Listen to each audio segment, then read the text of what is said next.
I completed Beesmas in 7 days. Well, actually, that's not true, but I did finish it about 3 weeks ago. And this is how I did it. Welcome back, guys. Welcome to a new video. This one we are talking about Beesmas quests and little different tips and tricks that I learned in between finishing them and some stuff that I would like to share regarding that. Before I begin, I want to say thank you a lot for the recent support on my last video, the Red Hive Guide.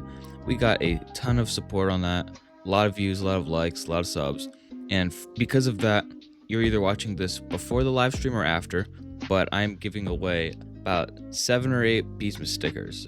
Some stick nymphs, sign stars, black stars, shining stars, all of the above. But basically, I also wanted to say we are getting really close to 2,000 subs with this, so it would be really cool if we'd be able to hit that before the end of the month, and then maybe another giveaway or something. And also, before I begin, this is a little side note, the sticker requirements are going to vary per the quests, so not everybody has the same stickers, which you may already be aware of. So all of the tips and tricks that I'm going to give you have nothing to do with the stickers. You just trade for them. You can go into the Hive Hub, and then you could also buy them from the catalog. So we're going to go right down the list. We're going to start with Black Bear. So he has a bunch of little requirements, nothing too hard. It's probably the easiest quest here.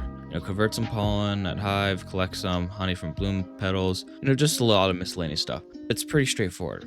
But a tip I'd give you for the leaves is you just gotta you could either server hop for the leaves, or you could just sit there and wait for them to spawn. Leaves do not take very long to spawn at all, so that's something you could do. That's what I did, I just waited for them. With Mother Bear, the requirements are also pretty straightforward, but a tip I would give is that for the sprouts for tokens, you go to Strawberry or Pine Tree, and then for the Gumdrop tokens, you could also do Gummy Sprouts, or hope for a Gummy Sprout, that is. For Brown Bear, it has a little bit more. You have to actually go into the Retro Challenge this time. And so a tip for this is you want to find a group to do Retro with, maybe some friends, people in Discord servers, and you want to get the bricks from the feeding mobs in Retro and from the Brickle Blooms. And then for the Ladybugs and Rhino Beetles, just stay on top of the respawn timers.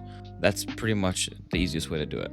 With Panda Bear, you have killing spiders, vicious bees. So some tips I would give is you want to find black blooms, mainly in dandelion, spider, and cactus fields, because you need 25 of those. And you want to ask some people with night bells to spawn vicious bees, or you could server hop for night times in different servers and hope the vicious bees spawning there. And with the spiders, same thing with the rhino beetles and the ladybugs. Just wait for the respawn time to hit 0 and just stay on top of it. Keep killing the spider as soon as it respawns to complete it in the quickest time possible.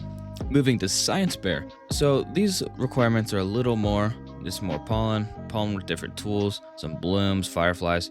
So some tips I would give you for this is the server hop for nighttime for the fireflies. The fireflies aren't that hard. You could also use night bells for this. And then you would need to search mainly in dandelion and pumpkin for the gray blooms. Sliding over to Dapper Bear, there's not very many requirements for this one. 3 of the 5 requirements are stickers. One of them is a day of nectar, and the other is blue pollen. So a tip I'd give is using higher tier planters so you get more nectar. You could also use nectar vials. And then you can go to the Hive Hub to find some of the stickers you need, like the leaf stickers or the other miscellaneous stickers, like maybe a draft for a yellow coffee. Coming over to Bucko Bee, the requirements get substantially harder. So you have some pollen, some from Stumpfield, some pollen with epic bees, more bloom petals, snowflakes, cloud vials, and then puff shrooms. So some tips for this. You want to go to Bamboo and Stumpfield for the sign petals, and go to Rosefield for the violet. You want to set a timer for the wind train donations so you can get windy as fast as possible. Or you could have alt accounts, friends, or other people spawn windy. And what I mean by the timer for the wind shrine is that so you can continuously donate a star jelly for windy to spawn. It's not a guarantee to even get it when you donate a star jelly. That's just the most common thing people to use. So I really recommend having multiple accounts or having multiple friends that are willing to spawn this for you. Using natural puff shrooms to get the puffs and blue flower on bamboo is pretty straightforward, but if you have a planner, that is more than sufficient. Coming back to Riley Bee, we are going to have a similar quest to Bucko Bee, except this one's not going to be as difficult, in my opinion. At least it's a red hive, it's a Riley Bee. It should be easier. The bloom petals are going to be a little trickier though, because you need 1,000 red bloom petals. Oh, Rich, where am I going to get that? Well, I'm about to tell you right now. You got pepper for both the red and the scarlet petals. Easiest field to get those in. I promise you that. For the hard waxes and the soft waxes, I would do puff shrooms.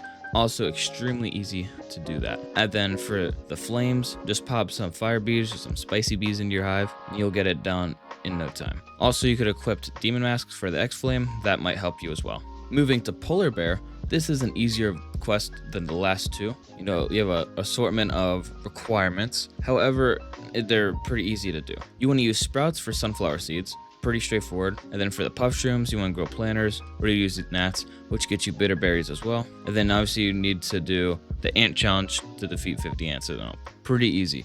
Robo Bear is probably the first trickier one on this list. So you need to get good amount of cogs, complete different rounds, choose different upgrades, collect different field pollens. And the field pollens are not going to be same for everybody. These are going to vary. So these are some tips I have. You want to try to have access to a fuzzy ult to help you complete rounds above 5. It's not necessary, but once you get up to round 20, you might want one. However, you can normally get it if you're a decent player. If you're not endgame player, then having help from friends is definitely recommended. If you beat round 24 times, that is enough rounds above 5. So all you gotta do is get a diamond cog amulet 4 times for the 64 rounds above to be sufficient. The golden cog mowers can only spawn in the span of the rounds 3, 4, and 6, 12, 14, 16, and 21, 22. And they will spawn in clover, pineapple, pumpkin, or mountaintop until the round ends. So that means either you fail it or you complete it. And then keeping cog stacked so you can reroll upgrades is definitely helpful, and maybe you'll get the one you need. That's what I did for getting like B-Bay and RGB. I just kept rerolling until they popped up. Sliding over to Onett's quest, we have a little different requirement list.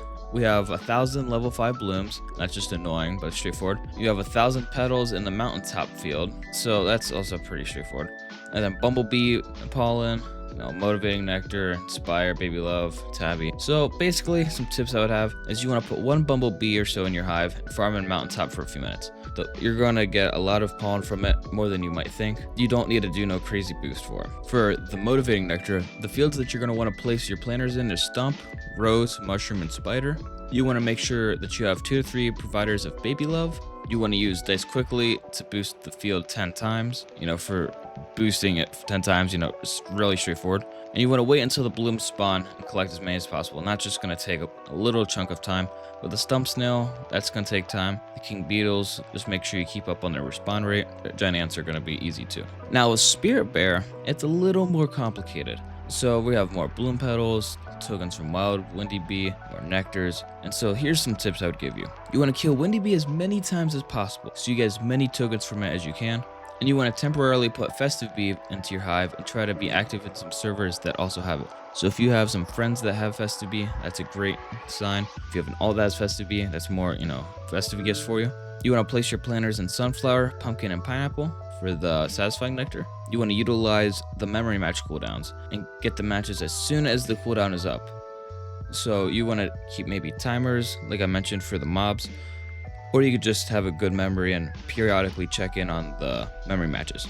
For the find 20 hidden stickers, you can use the sticker seeker quest hidden stickers. So when you have the sticker seeker equipped, you could use the little hidden stickers around the map to count towards this. That's a very good method.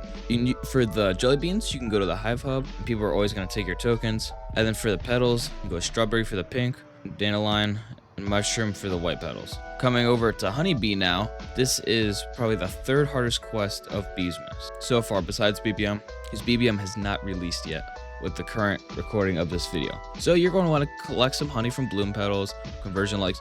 we had something very similar to last year, except with the petals. And the honey storms is a little bit harder. It's about double what it was last year. But it's still not too bad. It's just a little bit of pain for a lot of bit of glory. So some tips I would give you. You want to get big balloons to help with the conversion links. You want to do puff shrooms and sprouts. Those are great sources for honey tokens, especially if you cannot macro. However, if you play bee swarm, there is a 95% chance that you do macro, so that also helps a lot.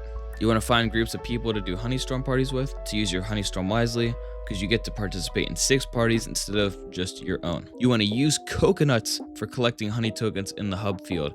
That is the best method of doing that. You will get it done so quickly, I promise. For the honey gift tokens, you want to put in honey and diamond bees for honey gifts, like 6 or so. And you want to go to sunflower field for marigold petals. Second to last Beesmas quest, we have stick bug. So stick bug is also a very daunting task to complete. Okay, so we have pollen from pineapple, some more petals, and then the real kicker is the tokens from stickbug and stickbug defense. So here are the tips that I would give you. While doing the Onett quest, you should be able to use the mountaintop boost to get pollen with the rare bees, so it's a little 2-for-1 there. You want to do the stickbug tokens solo. You want to damage stickbug / kill it to level 10 or 11, or until there's 5 or so minutes left. At that point, you want to get all of the tokens from totems. You'll get about 150 of each token per run this way. That's the totems and the stickbug tokens themselves. When stickbug spawns a totem, it will then follow by going underground. You want to wait to defeat the totem and get stickbug out of the field. Then go for the totem. You conserve time this way. At level 10 or 11, you should be able to get 2 totems prior to it going back into the field, except for the very first totem of the level. It only spawns 1, then switches to 2 after coming out of the field. So I know that might sound a little confusing, but basically all you're going to want to do is not kill stickbug after 5 minutes and get all the totems you can. For the mosquitoes, you'll complete it while doing Robo Bear's quest. You only have to do 4 round 5s. 25 times 4 is 100, which is the requirement for the quest. And then the coconut crabs, it's pretty straightforward. Just kill the crab 4 times. You want to keep an eye on the respawn timer. Besides that, it's pretty simple. And now, the most tedious quest of Beesmas so far. We have Gummy Bear. We need 1 trillion goo from white flowers. We need a lot of tokens from Gummy Bee, battle tokens, goo quests, damage with rocket launchers, slimes, cog mowers, the list goes on and on. A little bit of stickers. It's just grueling. But I have some really good tips for you. The goo portion is not very easy for those at a lower level. If you are a red or a white hive, you can get this easily in 1 boost. For blue hives, I would recommend just doing a mega boost in Pine Tree or just trying to macro it out. It's just something that'll take a lot of time. Macro with gumdrops, have others macro with gumdrops. You'll get it eventually, I promise. While defeating the stump snail, you will get a lot of battle tokens, so try to capitalize on that. Instead of maybe just AFKing the snail, move around and try to collect all the tokens that your bees spawn so you can pick those up. While using the rocket launcher, utilize the area of impact. So basically, the more mobs there are means the more damage that is dealt to each individual mob. It's like a splash effect. It's a better chance of critting. You want to keep precision as well and jump when you shoot the rocket, because there's also better odds to crit when you do that. With the slimes, it takes a lot of time, but being early defense helps a lot. You get a lot of slimes to yourself, just keep that in mind. For the party cog mowers, by becoming a part of Robo parties and let everybody get damage on the cog mowers, with Star Saw or something, just like the Honeystorms, you'll be able to participate in 6 parties instead of just yourself. So you get 6 times more cog mowers than if you were just to use yours. And if you're having any problems with defeating Snow Bear, let Richie Stu know, he'll kill it. No, I'm just kidding. I will help you guys out, but you can ask your friends, and then you can join Snow Bear servers, and a lot of people will kill it if you spawn Honeystorm, or they'll kill it for just the snowflakes itself. And so that is the 15 Beesmas quests besides the Bee Bear quest line. And I'm just gonna give you a few tips for the Bee Bear quest line itself. There's a lot of quests, 15 as of the moment, and a lot of them are pretty straightforward, but there's some with blooms, and I'll link the bloom guide down in the description that I made. There's a list of all of the blooms and what fields they're in, so that'll help a lot. I would take too much time explaining that in depth right now, and I'm sure that nobody really wants to hear me go on and on about it. You could use sprouts for any fruit tokens needed along with the gumdrops, kind of like I mentioned above. Other tips that I mentioned earlier apply here as well, like the sticker seeker and the retro. Like for example, I know that in the 14th quest it says here, collect 20 stickers without trading. Same exact thing that we've seen earlier with the Spirit Bear requirement, except the Spirit Bear was hidden stickers on the surfaces of the map. This one's just stickers without trading. So you could also just do puff shrooms for that. Puffs drop a lot of stickers, and that's a great method as well. Well, thank you very much for checking out my tips and tricks for the Beesmas quest. If you found anything useful or helpful, make sure to let me know in the comments. I really appreciate it. Make sure you leave a like and you subscribe. We're trying to get some YouTube stickers to hand out to you guys, so that would just be amazing. We are currently at right around 1,800 subs, and if you really found this helpful, make sure you subscribe, because I make a lot of content like this. My Red Hive guide, my RBC guide, and my Bloom guide, and right now I'm also working on a White Hive guide, and a Blue Hive guide, and a Pop guide. There's so much stuff I'm working on, so if you found this useful, make sure you subscribe. Alright, I'll see you guys next time.